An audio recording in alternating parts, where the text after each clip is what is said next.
ଜୀବନ ଗୋଟିଏ ନଦୀ ପରି ଏହା ସଦା ଆଗକୁ ବୋହେ, କିନ୍ତୁ ଆମେ କେବେ କେବେ ତାର ଆର ପାଖରେ ବସି ପୁରୁଣା ପାଣିକୁ ଧରି ରଖିବାକୁ ଚେଷ୍ଟା କରୁ। ଯେ ପାଣି ବୋହିଗଲା ସେ ପାଣି କେବେ ଫେରି ଆସେନି। ତେବେ ତୁମେ କାହିଁକି ଅତୀତକୁ ଧରି ରଖି ଆଜିର ଜୀବନକୁ ନଷ୍ଟ କରୁଛ? ଦେଖ, ଅତୀତ ଗୋଟିଏ ଛାୟା ପରି। ତୁମେ ଯେତେ ତାକୁ ଧରିବାକୁ ଚେଷ୍ଟା କରିବ ସେତେ ସେ ତୁମକୁ ଅନ୍ଧାରରେ ନେଇଯିବ। ଯେଉଁ ଭୁଲ ହୋଇଗଲା ସେ ଭୁଲ ଏବେ ତୁମ କଣ୍ଟ୍ରୋଲରେ ନାହିଁ।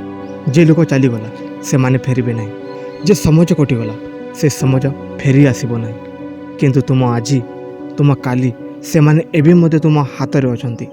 ମନେ ରଖ ଯେ ଜୀବନ ତୁମକୁ ଆଗକୁ ବଢ଼ିବା ପାଇଁ ତିଆରି କରୁଛି। ଯଦି ତୁମେ ପଛକୁ ଦେଖି ଦୁଃଖ କରିବ ତୁମେ ନିଜ ଶକ୍ତିକୁ ହରାଇ ଦେବ। ଯେ ଅପମାନ ତୁମେ ପାଇଥିଲ ସେ ତୁମକୁ ଶକ୍ତିଶାଳୀ କରିବାକୁ ଆସିଥିଲା। ଯେଉଁ ଫେଲୁଅର ତୁମ ଲାଇଫରେ ଆସିଥିଲା ସେ ତୁମକୁ ଫିଲ୍ କରିବାକୁ ଆସିଥିଲା।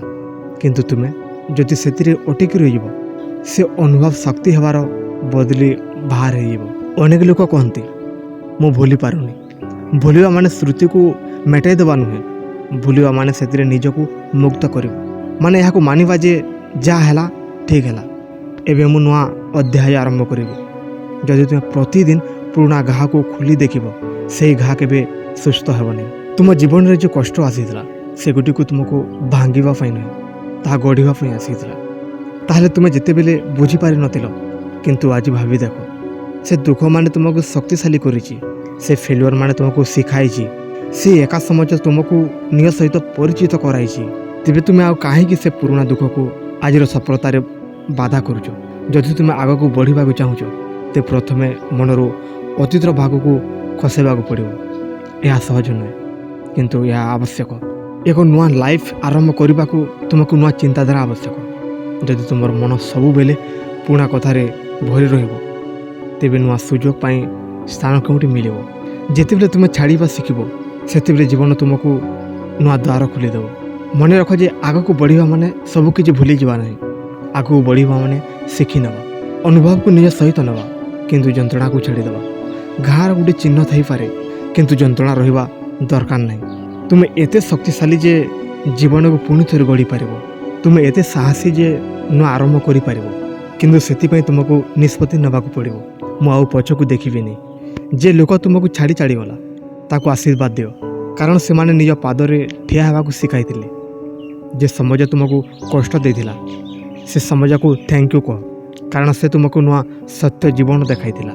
ଏବେ ନିଜକୁ ପଚାର, ମୁଁ ଗତକାଲି ଦୁଃଖ ସହିତ ଆଗାମୀକୁ ନଷ୍ଟ କରିବି ନା କି ମୁଁ ନୂଆ ସ୍ୱପ୍ନ ସହିତ ଆଗକୁ ବଢ଼ିବି? ଡିସିସନ୍ ତୁମର।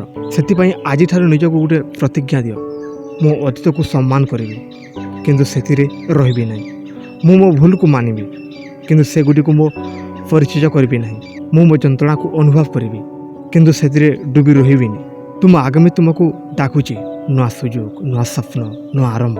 ସେମାନେ ତୁମ ପଥ ଚାହିଁ ଅଛନ୍ତି। ତୁମେ କେବଳ ଗୋଟିଏ ପଦକ୍ଷେପ ନିଅ।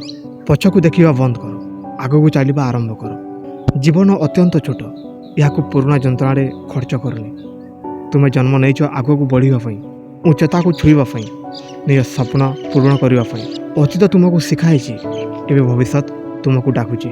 ଦେଖ, ଅତୀତକୁ ଧରି ରଖିଲେ ତୁମ ହାତ ଖାଲି ହେବ ନାହିଁ, କିନ୍ତୁ ସେ ହାତ ନୂଆ ସୁଯୋଗ ଧରିପାରିବ ନାହିଁ।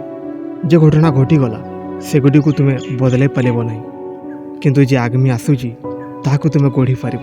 ତୁମ ଭବିଷ୍ୟତ ଅତୀତର ଦାସ ହେବ କି ନୂଆ ଆଶାର ଆରମ୍ଭ ହେବ, ଏ ଡିସିସନ୍ ତୁମର।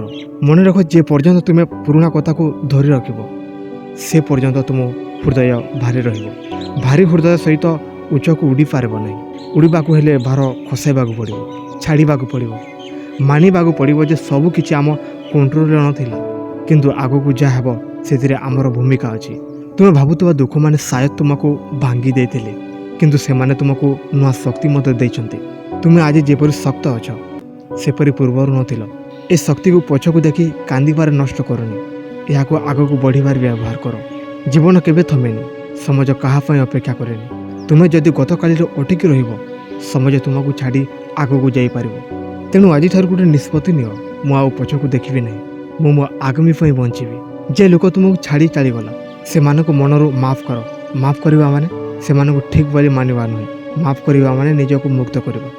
ଯେ ପର୍ଯ୍ୟନ୍ତ ତୁମେ ରାଗ ଓ ଦୁଃଖକୁ ଧରି ରଖିବ ସେ ପର୍ଯ୍ୟନ୍ତ ତୁମେ ସେମାନଙ୍କ ସହିତ ବନ୍ଦୀ ରହିବ। ଛାଡ଼ିଦେଲେ ତୁମେ ସ୍ୱାଧୀନ ହେବ, ତୁମ ଭୁଲ ମାନେ ତୁମ ପରିଚୟ ନୁହେଁ, ସେଗୁଡ଼ିକ ତୁମ ଜୀବନର ଅଧ୍ୟାୟ ମାନ। ଗୋଟିଏ ଅଧ୍ୟାୟ ଖରାପ ହେଲେ ପୁସ୍ତକ ଶେଷ ହୋଇଯାଏ ନାହିଁ। ତୁମ ଜୀବନରେ ପୁସ୍ତକ ଏବେ ମଧ୍ୟ ଲେଖାଯାଉଛି। ତୁମେ ଚାହିଁଲେ ନୂଆ ଅଧ୍ୟାୟ ଆରମ୍ଭ କରିପାରିବ।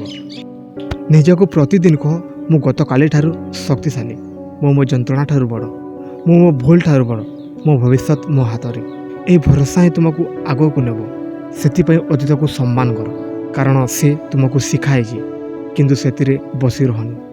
ଜୀବନର ରାସ୍ତା ଆଗକୁ ଅଛି, ତୁମ ସ୍ୱପ୍ନ ଆଗକୁ ଅଛି, ତୁମ ସଫଳତା ମଧ୍ୟ ଆଗକୁ ଅଛି। ପଛକୁ ଦେଖିଲେ କେବଳ ସ୍ମୃତି ମିଳିବ, ଆଗକୁ ଦେଖିଲେ ସମ୍ଭାବନା ମିଳିବ। ସେଥିପାଇଁ ଆଜି ଏହି ମୁହୂର୍ତ୍ତରୁ ଗୋଟେ ନିଷ୍ପତ୍ତି ନିଅ। ମୁଁ ମୋ ହୃଦୟରୁ ପୁରୁଣା ଯନ୍ତ୍ରଣା ଛାଡ଼ି ଦେଉଛି। ମୁଁ ମୋ ଜୀବନକୁ ନୂଆ ଭାବରେ ଆରମ୍ଭ କରୁଛି। ମୁଁ ଆଗକୁ ବଢ଼ୁଛି, ଛୋଟ ପଦକ୍ଷେପ ହେଲେ ମଧ୍ୟ ଆଗକୁ ବଢ଼ୁଛି। ଦେଖିବ ଗୋଟେ ଦିନ ତୁମେ ପଛକୁ ଦେଖି ଗର୍ବ କରିବ। ଯେଉଁଦିନ ମୁଁ ଛାଡ଼ିବା ଶିଖିଲି, ସେଦିନ ମୋ ଜୀବନ ବଦଳିଗଲା। ସେଦିନ ମୁଁ ସତରେ ଜୀବନକୁ ଆରମ୍ଭ କଲି। ତେଣୁ ଆଜିଠାରୁ ଅତୀତକୁ ଛାଡ଼, ଆଗକୁ ବଢ଼, ନିଜ ଜୀବନକୁ ନୂଆ ଆଲୋକରେ ଭରିଦିଅ। ତୁମେ ଯେତେବେଳେ ଛାଡ଼ିବା ଶିଖିବ, ସେତେବେଳେ ସତରେ ଜିତିବା ଆରମ୍ଭ କରିବ।